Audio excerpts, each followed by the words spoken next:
नमस्कार मित्रमैत्रिणींनो. काल महाराष्ट्रामध्ये जी घटना घडली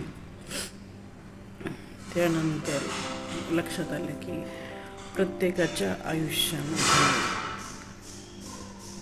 खूप लोक असतात आणि त्या व्यक्तीचे अचानक जाणे किती हुरहुर लावणारे आणि गंभीर असते.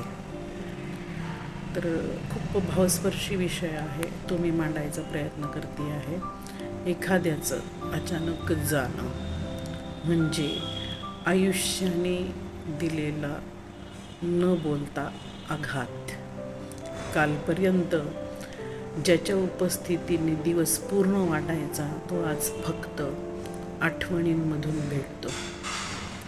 शब्द गळून पडतात, आवाज गहिऱ्या शांततेत विरून जातो, डोळे ओले होतात आणि मन प्रश्नांनी भरून जातं, कायम न मिळणाऱ्या उत्तरांशिवाय.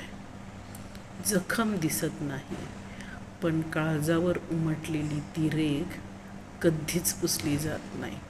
वेळ पुढे जातो, आयुष्य चालू राहतं, पण त्या आठवणी मात्र जळत राहतात, अखंड, हळुवारपणे, मनाशी कुठेतरी.